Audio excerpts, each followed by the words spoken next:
Hey, I'm Rob, and you're listening to Arcade Attack, and with me is Dylan. Hey, everybody! Adrian. Hardly whole, neighbourinos. And Keith. Ahoy, hoy. And today, after spending what feels like lots of podcasts talking about bad license adaptations, we're going to be talking about one of the good ones. Hey-o. The Simpsons Arcade game. Yeah. Oh, yeah. Love a bit of Simpsons Arcade game, Robert. And I'm going to say, when I was a kid, spending lots and lots and lots of time in arcades, this was my favourite game in the world. Like, the only game that kind of came close to this was Street Fighter 2. Ooh. The original Street Fighter 2. Yeah.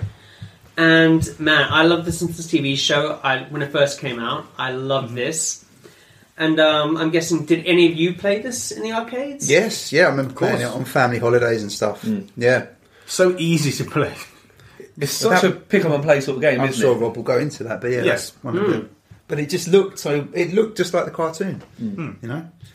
It is a great game. So anyway, I thought like I'd go back like into kind of a history, the back history of the game. Nice. And talk about like how it works, that kind of stuff. And then go into maybe some of the other Simpsons games that were kind of adapted for 16-bit consoles, would have been in like around the same time or in the aftermath of this. Yeah. But anyway, just to give some backstory, Simpsons TV show released December 1989, first ever episode, the pilot episode, and it was a sensation pretty much from the off. Like before this, The Simpsons were basically a short, like kind of cartoon thing on the Tracy Ullman show, That's right. and it was promising enough that they rolled it into an actual TV show. And just like Twin Peaks a few months later, Simpsons was pretty much a sensation from the off. Like, it seems weird considering how groundbreaking both of those shows were, but actually there was like a lot of attention right from the beginning, and Simpsons pretty much carried it over throughout like the entire first season. Like the most highly rated episode was I think the first episode of the second season in about 1990. Which one was that? That was Bart Gets an F. That's quite a good episode, That's a isn't good one. That's a good one. And basically, like, as I say, kind of Simpsons first episode, 1989. The game goes into development February 1990, literally 2 months afterwards. It was like that immediate a thing. Wow. By this point, I'm guessing they're already kind of all those like Pirate Bar Simpsons t-shirts were showing up everywhere. It was like they were kind of probably making the Butterfinger popcorn adverts. Like, Oh, Butterfinger. See, that was common, like in the 80s, with all the film license games, like the ones Ocean used to make for the home computers and stuff. Yeah. Like, once that they got the right for the film before the film came out, and it happened. But for something like The Simpsons, for an animated TV program. yeah, because obviously when The Simpsons came out, it was really novel to have an actual animated TV program that wasn't just for children. Yeah. I think maybe the Flintstones had like kind of a more mainstreamish appeal, but that was kind of like 25 years in the past. And so anyway, like the first series of Simpsons goes on from December 89 to April 1990. It's only 13 episodes, but they kind of spread out. American scheduling's pretty weird. Like you'd have kind of some weeks where you didn't have stuff on. I don't know why, because, you know, Fox, it was basically their biggest show ever.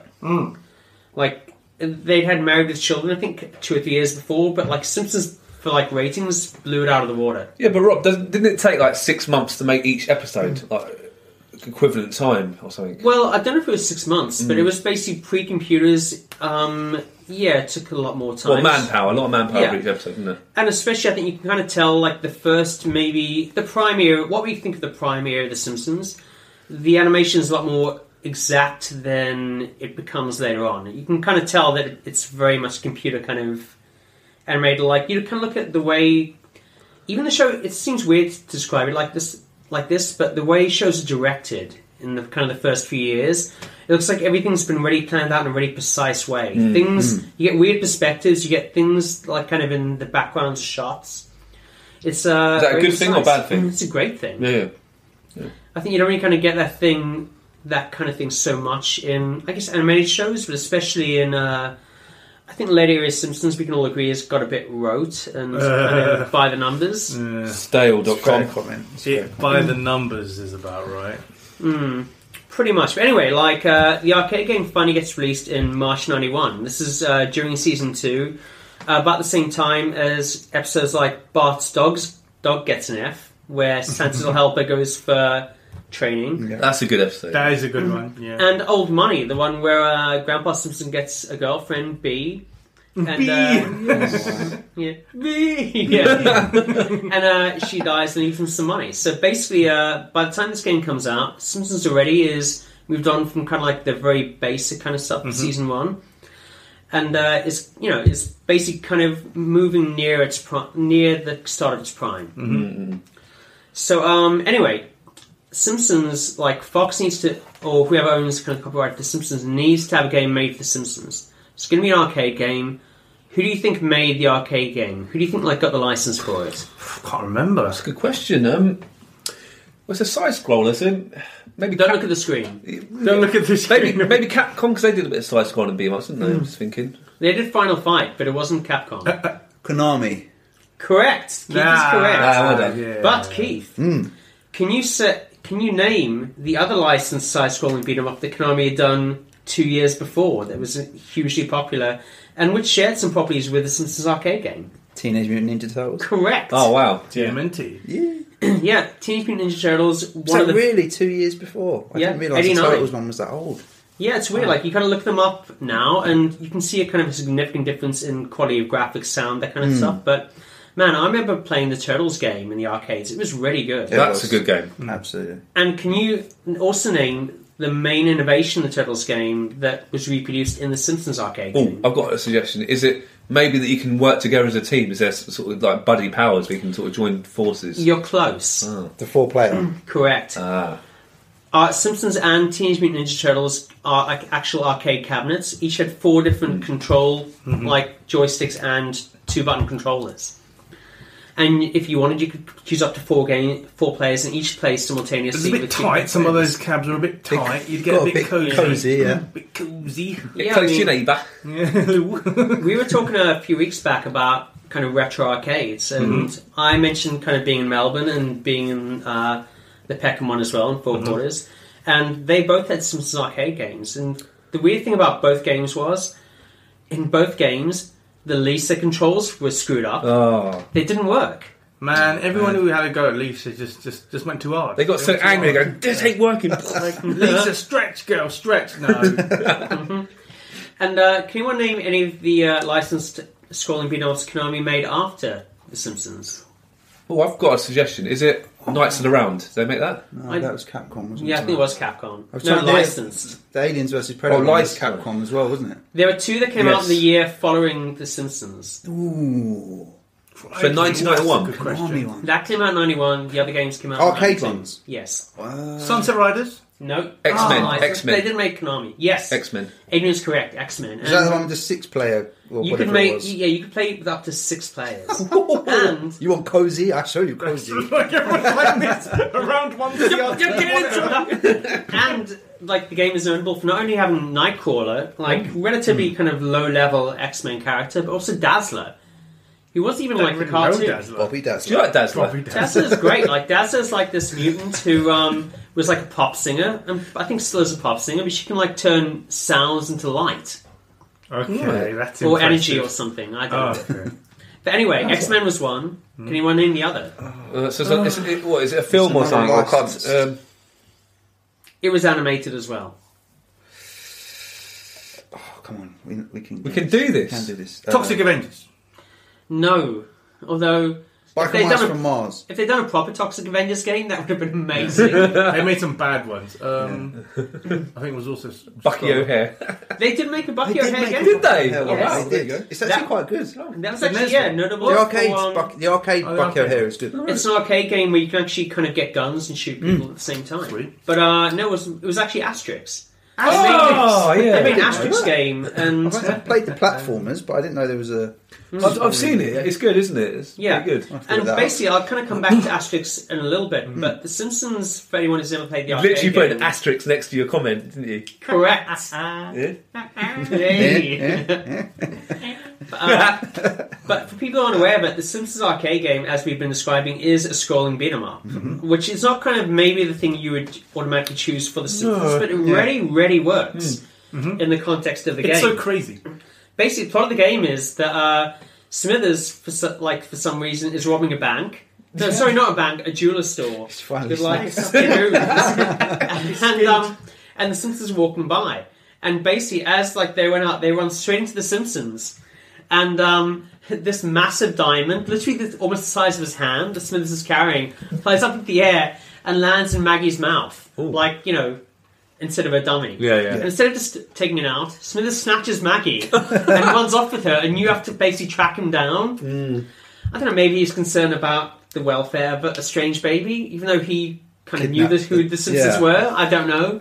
Don't really go into detail on this. Well, he didn't want to like wrench it out of her mouth because then that could like obviously hurt her gums and stuff. Or there could be teeth marks on the diamond. He felt like kidnap was the only option. Yeah. That's basically it. Yeah. And basically the plot of the game is you have to pursue Smithers through all these Springfield levels, like theme levels. And I've got to say, Keith spoke about the graphics a few minutes ago. The graphics are fantastic. They really are. Like, they're not perfect, they're not precise, but they're cartoony in the best possible way. Yeah. Like, they actually kind of look like Matt Groening would have kind of supervised the actual graphics. So even you kind of go through the game, and there are all these side characters, like, turn up, like, randomly in the background. You have all these, like, actual venues from, like, the show turn up in the background. You've got Noiseland Arcade, you've got, Krusty Studio is one of the levels. Like, even kind of things that weren't actually precisely in the TV show were actually kind of reimagined. Like, you have Krusty's TV Studio, you have, like, Springfield Gorge, which I think they call Springfield Butte for some reason. Okay. But, like, every character from, like, basically Martin Prince to Sideshow Bob are in the background at some point. Right. And you have, like, all these kind of generic goons you have to fight who basically look exactly like Matt Groening characters. Yeah. The animation's incredible, isn't it? It's the graphics are great. Like, you're watching the game, and they actually have a version of the opening kind of sequence. Yeah. And it's not precise, but it looks great. Genius, yeah. Yeah. It's close enough. It sucks you in, isn't it? When you see the arcade, you see the intro, you think, oh, I've got Especially when you saw it in 1991 as well, and compared it to the cartoon. Yeah, it's not spot on, but it's close enough. Yeah, and man, I think all of us loved the first kind of like couple of seasons of The Simpsons. We were like 8-9 years old when it came out. Yeah, because I didn't see them until they came out on Channel 4, like years after. Wow, really? I was a bit, No, I had Sky back then. Yeah, so so did we. I was so excited. That was it though. For me, when we got Sky, it was The Simpsons and WWF. Yeah. That was it, man. I had the South African version of Sky, it was Mnet. So we got it as well, yeah. No Rupert Murdoch there? No, not really. Like, for Mnet, that. I think, turned into some other kind of like big media company now. They're Okay. Run by Murdoch Rupert. yeah. He's like his alter ego. Yeah. But anyway, like the actual precise details of the game are fantastic. Like the first level boss is some obscure wrestler from like the background of some show Homer's watching, like in the first season. Okay. You have like you kind of go through this bar level where Princess Jasmine, the belly dancer? Yes. Is dancing in the background, and if Homer kind of, and if you're playing as Homer as one of the characters, you can go up there, and if he gets into the stage, he'll start doing the Homer dance. Nice. Good dance. It's great, like great detail in the best way, and it also has a lot of kind of stuff of Life in Hell. I don't know if any of you know Life in Hell, but it was kind of the cartoon strip Matt Groening did before The Simpsons. Okay. Lots of like rabbits, kind of, isn't it? Yeah, lots of long-eared bunnies, rabbits, whatever you want to call them. And they kind of show up in various points, like in the game. Each, like the intro to kind of each level, you have a TV screen, and you have like one of the bunnies acting out like the kind of theme from that level. Oh, right. And like you have this hands kind of turning the knobs. It just looks fantastic. And one of the kind of really interesting details is you can tell this from like the first season of The Simpsons because there's a couple of bits in the game where Marge gets electroshocked, and whenever any of the characters get electroshocked, you kind of see an X-ray of them. And Marge's X-ray has bunny ears where her hair is. And apparently, Matt Groening's original idea would be he didn't know how long the series was going to last when he first kind of did it. It's going to be he was going to reveal Marge was a bunny or a rabbit at the end of the season. No way. And they At put the end of that the in series. here. Yeah, but it was never actually. It got dropped in the show, much That's some like. awesome detail. Can anyone Does anyone know what the other kind of big reveal was going to be in terms of who the Simpsons family actually were? I know the answer to that. Go for it. Apparently Homer was also supposed to be Krusty the Clown, is that correct? That's correct, yeah. Wow. That's why they look identical in terms of the actual kind of like facial structure. There was an episode where they did actually just have makeup, didn't he? And he acted like the It's clown. funny when I think he has to be Krusty. That's right. Homer joins Krusty's Clown So College. good. Yeah. It is very, very good. But anyway, like there's up to 4 of you. You're kind of you're beating everyone up. Everyone has different weapons. Homer has his fists, but he says her skipping rope. Bart has a skateboard. Marge has a vacuum cleaner. Not that's. It was a different time. It was a different time. And but you can also she wants to clean up the streets. But as I think Adrian said earlier, you can also you have this thing where you can join up with characters to do double attacks. If say Bart and Lisa join up, they'll like run around the screen like hitting everything. They're basically invincible. So it's quite a few. If you play 2 players, lots of different options, isn't it? Opens the game up quite a lot. Yeah, lots of combinations. Cooperation. We like that, yeah. And Look at that bit of cooperation there. If you're Bart, you can get on Homer's shoulders. It's what it's about, isn't it? It's about and you can really kind of thing between the characters. And there's a lot of interaction with background kind of stuff. You can like pick up stuff like street signs. You can pick up like bowling balls and chuck them at people. There's a bit in the first level where there's actually a police car. And if you have 2 characters, you need 2 characters for this. If you have 2 characters or more, you can lift the police car and throw it at someone. Wow. Awesome. Little touches make a game special, don't they? Yeah, I think so. And like the level design in this game is fantastic. Like you kind of have all these kind of levels that are kind of authentic to the game. And then my favourite, I think, of all of these levels is this dream level, where basically one of the best things about the game is everything's really sequential. You kind of finish the first level, and you have a bonus level where you have to blow up balloons, and you use those balloons to travel upwards and like kind of chase like Smithers in his hot air balloon, and you kind of go to the next level there.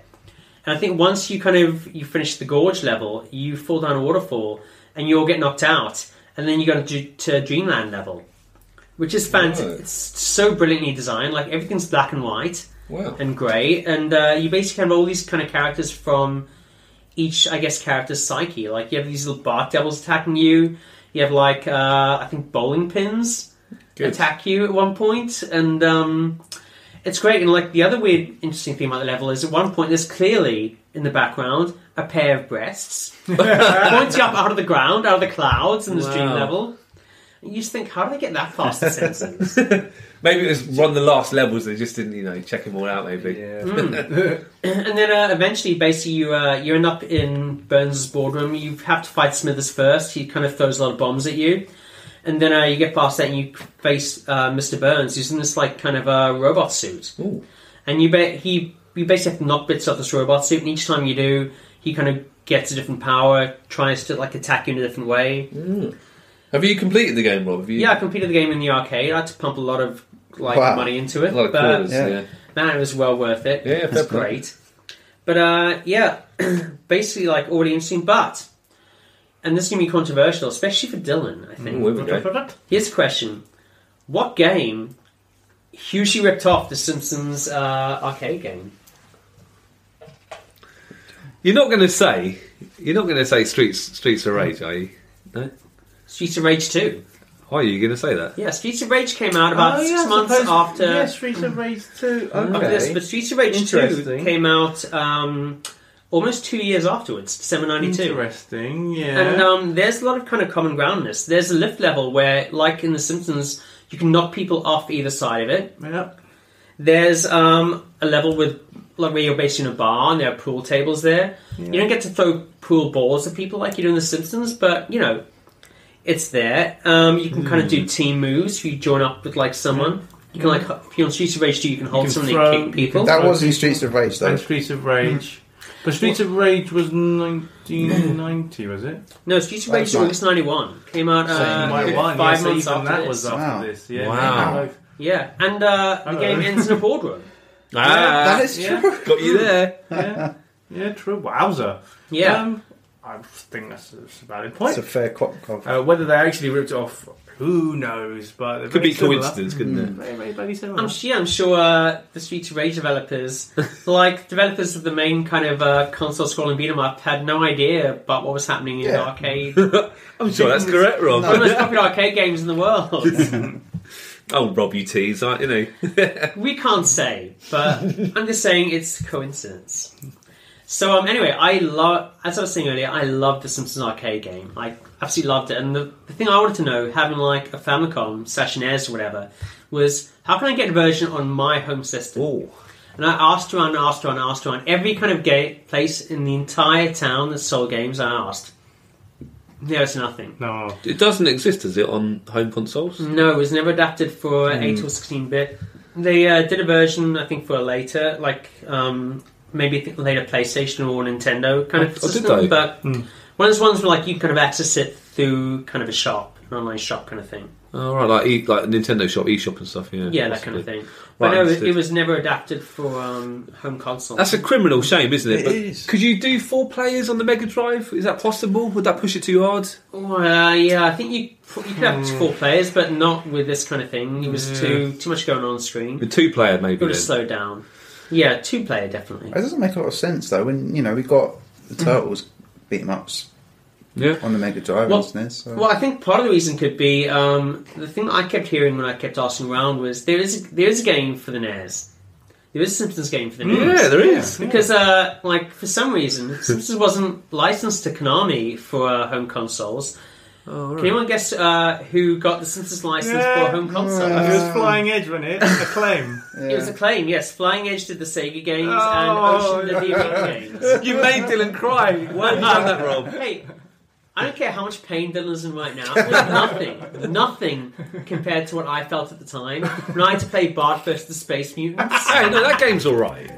Yeah, but compared to the arcade, Yeah, it's nothing. Yeah. It is actually the Bart vs. Space Mutants came out a month before the arcade game. Oh, did It it? came out first. There you go. And I mean, and my suspicion is, and I have no hard evidence to back this up, but my suspicion is the reason Bart vs. Space Mutants came out first was it was based on an existing game that was lazily adapted to include The Simpsons in. Oh, controversial comment.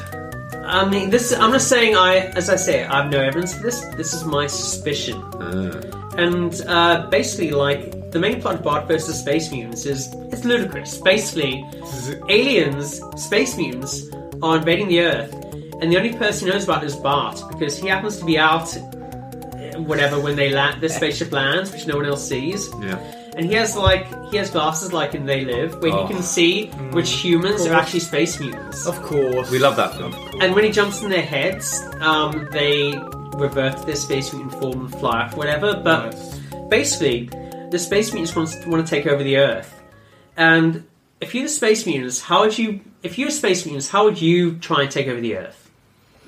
A mind ray. Mind ray? Mind Interesting. like You would you'd kidnap the 2 potential candidates for the presidency, wouldn't you? And replace them. Replace them. Yeah. And there are only 2 choices. Absolutely. That's it. Yeah. Don't, was it? Oh, What are you going to do? Choose a third-party candidate? That's what I would do. Krang and Abortions for some, miniature American flags for others. What's that line as well? Don't blame me, I voted for code or something. Yeah. Yeah. Yeah, Keith, any ideas? If you were space mutants, how would you take over the Earth? I'm trying to remember exactly what they do in the game now, so I look really clever. Something to do with purple objects. Oh. Oh, that's just the first level, isn't it? Keith, that makes no sense whatsoever. No, it How could you come up with such an incredibly stupid suggestion? Yeah, Keith, how? So Of course, Keith hasn't obviously played the game, and therefore his suggestion is exactly the same as the actual... No, it's almost exactly the same. Basically, these aliens who have the technology to fly across a galaxy, or multiple galaxies, who knows, to find it and have the planet to take over, have no actual means to take over the planet when they get here. They have to build a machine, and they need purple objects to build the machine. I don't know. In the first level. So basically... Bart has to spray everything that's purple into red for the first level. Oh yeah. And And then- that. Yeah. And then the other levels, they since there are no purple things left on Earth, apparently, they have to find things like hats or balloons. Wow. And so Bart has to destroy those in other areas. Destroy those, yeah. And, you know, like, there are other kind of main characters of the Simpsons Family who make what I can only imagine to be contractually obligated appearances in the game. Well, I found the game really tough, personally. I kept dying. The first level was hard for me. They're all kind of pretty difficult. I mean, also, but I don't know, to me the whole thing just seems so low grade. Like, I played the NES version. I kind of checked out the Mega Drive version in kind of as research for this. The Mega Drive version basically looks like a NES game with brighter colours. NES game doesn't look that much better than the C64 game. The controls are awful. There isn't a jump button. You have to press 2 buttons to jump. Yeah, that is... The hell? This is also... Especially on the Mega Drive. The Mega Drive's got 3 buttons. The graphics are horrendous, aren't they? I mean... And the listeners can't see this right now, but we're looking at the Mega Drive version, and it's awful. And the sound is also a terrible version of the actual Simpsons theme. And also, they're literally space mutants jumping around and playing View, and no one cares. No. Like, what's going on? Yeah, and you just die. Oh, look, purple stuff. You just die all the time. You do just die all the Purple time. stuff. The sound is horrendous. I mean, the music for the arcade game is actually really good. And they got the actual voice cast, the 4 main actors, to provide voices. Yeah. Well, see, arcade games when we were young were the pinnacle. They were the pinnacle of games. You had teams and teams. You had specially built boards that could, were more powerful than home consoles. That's what we had back in those days. In terms of gaming, you've not lived until you've heard Yardley Smith go, "Embrace nothingness." But yeah, you had Space Mutants, and Space Mutants was a very successful game. Like, I say believe it or not, but it wasn't people like me who were suckers for the license. We were so desperate for any kind of Simpsons game. Yeah. I didn't buy it, obviously, but like I paid to rent it out. Yeah, I did. Yeah. And now the Space Mutants game was actually it was made by a couple of guys called Gary Kitchen and David Crane. Gary Kitchen and David Crane, Whoa. both on Arcade Attack. Interesting. You can read interviews with both of those legends on Arcade Attack. Gary Kitchen does talk about his work on this game, actually. I was going to ask if anyone actually knew any of the other games they did, but there's no point asking now because the information's all there. It's all there. Arcade Attack. But for like the purposes of this podcast, what games did they also do? Obviously, David Crane is massive for Pitfall. Yeah, that's his big one. That's his big one. Oh. Gary Kitchen did Scratch my head. Keystone Capers, didn't he? That's right, I believe he did. I can't think of other ones. And he did Battle Tank. Battle Oh, Tank. yeah, well. And the two collaborated on Boyner's Blob. That's right. Boyner's Blob. Which is quite well respected, isn't it? It's about Boyner's Blob. And also, what other game was David Crane involved with later on, apart from David Crane's amazing tennis? Yes, which has also been reviewed on the site. This is the bonus. This is bonus level for our listeners. Yes, but what game did he work on after that? And it's a game. It's a Keith favourite, I think. Ooh. Oh, hello. I should know this. Should know it. A game Keith has played recently. Ooh. Oh, hello. David Crane. David Crane. No, don't think. I think it was a game you played recently. How recently? Oh! Night Hello. Trap. Correct. Night Of Trap. course. David Crane worked on Night Trap. We talk about Night Trap in the interview as well. Oh, duh. And Rob Fuller also on Arcade Attack. Attack. There's no one we don't have on Arcade Attack. Yeah, exactly. And they Place to be. And they collaborated on a quickly, and I'm going to guess it was quickly because it was released the same year, sequel to Bart vs. Space Mutants called Bart vs. the World. Oh yeah, Bart vs. the World. And the plot for Bart vs. the World is basically, correct me if I'm wrong, Simpsons get on a TV show where they basically have to go on a scavenger hunt. But Mr. Burns wants all the objects as well for some reason, so Smithers has to steal them all. Well, that's Burnsy, isn't it? Yeah, that's Burnsy for you. He wants it all. Yeah. I mean, like, these are not great adaptations, but then again...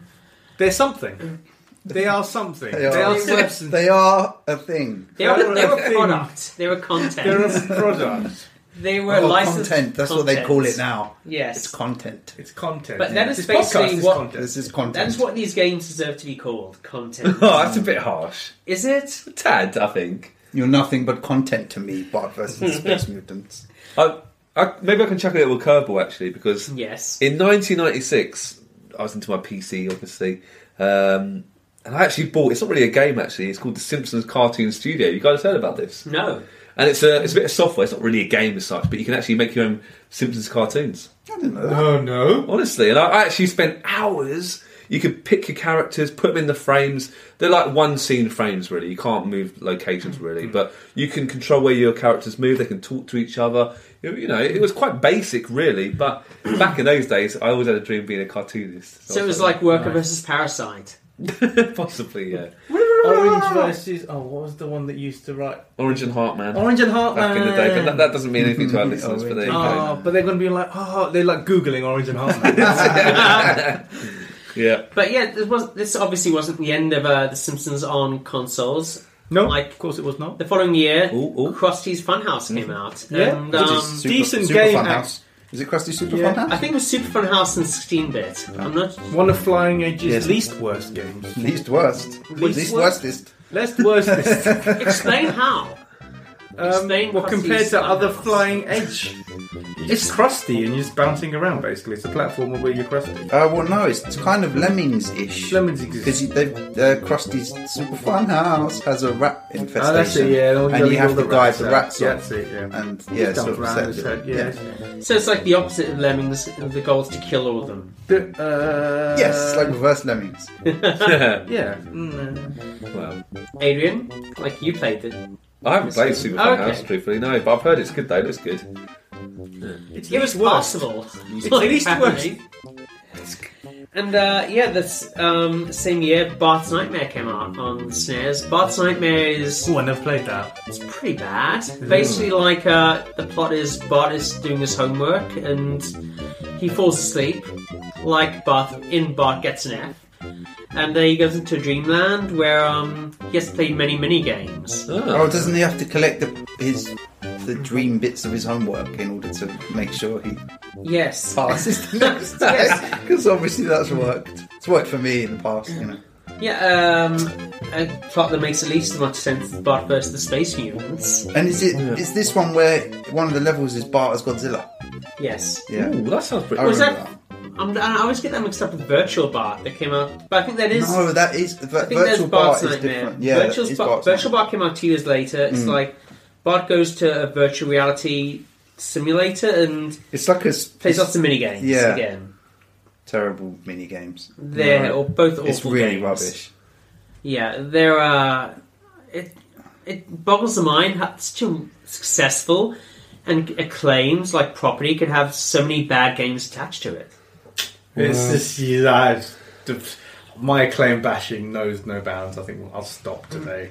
You're getting too old. I'm getting too old. But surely Simpsons games got better, Rob. Simpsons Hit and Run. Wait, Hello. before we get to those ones, Oh, there's no. one lesser known Ooh. Simpsons Say game. what? Lesser known. It's a Game Boy game. Is it Itchy and Scratchy? Itchy and Scratchy and Miniature Golf Madness. What? Wow. Why have I not heard of this game? Well, I don't know. Why not? Tell us more about the But game. you play as Itchy. Itchy slash Itchy. Itchy. Scratchy Itchy. is the cat. Scratchy's Itchy is the cat. mouse. You play as Scratchy, Ah. and he's kind of taking revenge. But you have to play your way through the level, and it's like a miniature golf That course. sounds pretty cool. And you have Well, to hit the ball, and there's things you have to set, so it goes up the ramp, and then it sets the bomb off to blow up Itchy. Okay. But it's It's supposed to be literally quite fun. Literally like the episode of The Simpsons where Bart is playing miniature golf against Todd Flanders. That's right. Yeah. Yeah. So, yeah. Itchy and Scratchy Miniature Golf Madness. I'm on it. Look it up. I'm Is doing the it. end boss Poochie or is that pre-Poochie? That's 1994, so no. Pre-Poochie. Is it pre-Poochie? Yeah. we like post Poochie Which is personally. a 3.94. Pretty sure Poochie was around season 8, 95, 96. Oh, wow. Get on Yeah, the key. Google that. Check out. Google that stuff, someone. Google Do you reckon there should be a spin-off Simpson game just you control Poochie? Can you imagine? Keith has just broken Google by googling Poochie. Really? Yeah, Poochie spin-off game. You have to get back to your home planet.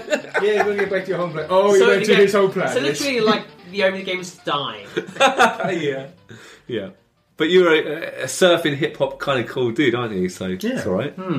Make him a little bit 5% more Rasta. Rustify him by about 5%.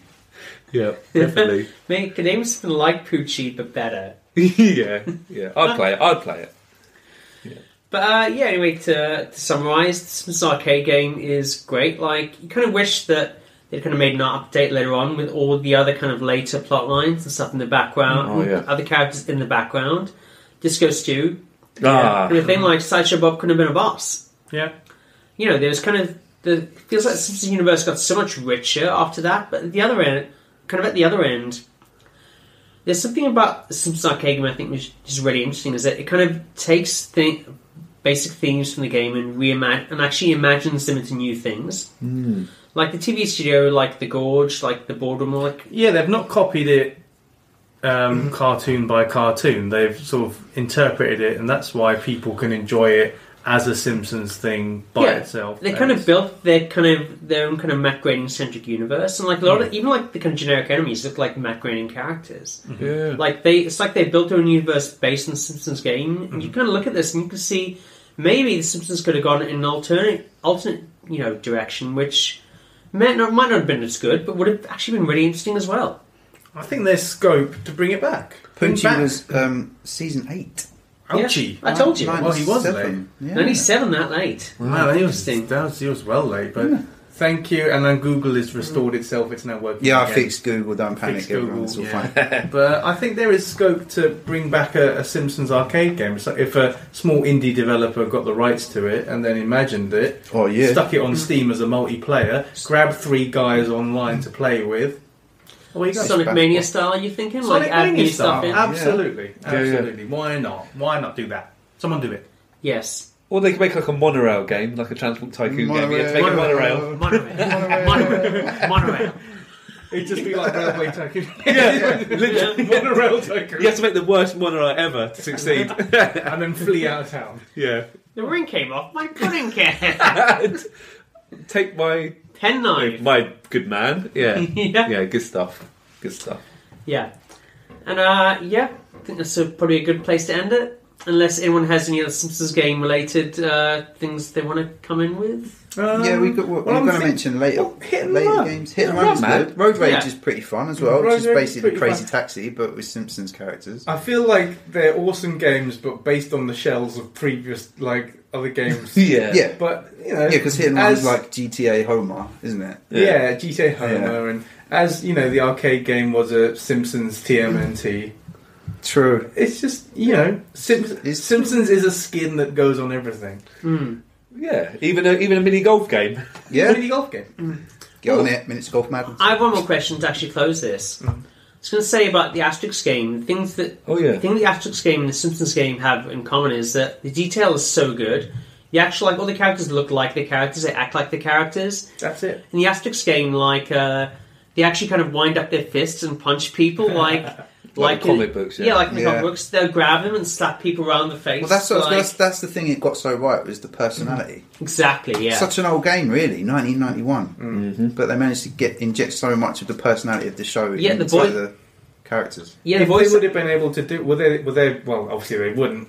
They've been able to do that on an 8-bit machine or a 16-bit machine. They needed an arcade board. The Jaguar. Should have been a Jaguar game. Yeah, should have been a Jaguar game. The graphics and sound, because the characters are constantly talking in the game, and it's great. For once, the characters are constantly talking, and it's not an annoyance. It's actually great. I mean, like the opposite of Bubsy. Yes, the opposite, literally the opposite of Bubsy.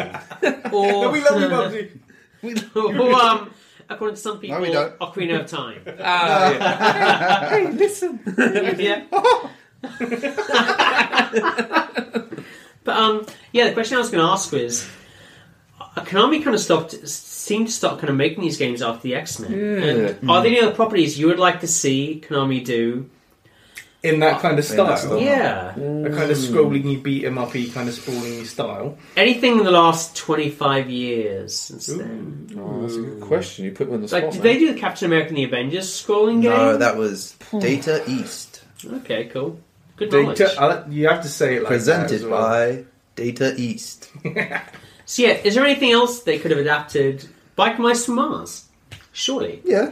I suppose, if you think about anything animated, they could have done South Park, scrolling beat 'em up. Oh, come on. How good would that be? South Park, game because they've made rubbish games so far. Oh, come on. The South Park stick game is fantastic. I've not played the Stick of Truth. I'm looking forward to the Fractured Butthole. I don't think anyone is looking forward to a fractured. Yeah, get the hemorrhoid cream. No, I've pre-ordered the Fractured Butthole. The Fractured Butthole. Nice. So I'm looking forward to that. But yeah, up to now, not including the Stick of Truth because I haven't played it, pretty much all the South Park games are terrible. But yeah, it would be pretty easy to turn that into one of these kind of games. Futurama could work, possibly. Futurama, yeah. Playing Dr. Zoidberg. Yeah. He would be a background character at best. It's ages since I heard you do that. Yeah, sorry. No, it's good. Yeah, Futurama's my shout. I can't think of anything. The first thing that sprung to my mind was the Britas Empire. Wow. Well, you could be Gordon Britas. I've heard rumours that's coming back. You've that. What? Yeah. Serious? No, it can't come back because the last episode of the British Empire. I know we're getting into a massive tangent here. We are, and a lot of people are going, what? What are they talking about? Last episode of the British Empire, which by the way was terrible. I love it. I have it on DVD. Involves He made a DVD. I used to love it, to be honest. It turns out it was all a dream. Oh. The whole entire team of the British Empire was a dream. He was on a train, like on his way to a job interview, and all the characters are just people on the train. All right. That was a bit of a disappointing way to end a program that I liked. But it'd be quite funny because you could just like go around the leisure centre as Gordon Britas with various implements, smacking people and punters. How can you have that as a suggestion, not Red Dwarf? Red Dwarf would be like the best game ever. Yeah, that could Red be really Dwarf. cool. Okay, so I suppose you got multiple better characters. Lots of villains as well. Lots of villains. And you have flying levels. You could have flying levels and things. Yeah. Okay, Red Dwarf could work a bit better than the Britas Empire. But probably not as a Konami scrolling beat 'em up. Everyone's googling that right now. Britas, Brittas. Empire. Chris Barry, we like you. We like you. We love you. We like it. And then I go and spoil it all by saying something stupid like, I like you. Peep Show reference. And on that note... Thanks for listening to today's podcast. We really hope you enjoyed it. If you want to get in touch regarding this week's episode or anything else, you can tweet us at Arcade Attack UK, at Keith Barlow 82 and at Arcade_Adriano. We're also on Facebook at facebook.com/Arcade Attack UK. Please check out our website at arcadeattack.co.uk for lots of retro gaming goodness, interviews, reviews, features, top 10s, etc. And you can also find all our previous podcasts there. Our podcasts are available to stream from the website and from SoundCloud, and are available to download for free from Stitcher, Podbean and iTunes, where you can also leave us a review and a rating, which we would really, really appreciate. So, until next time, take care, and we'll speak to you soon.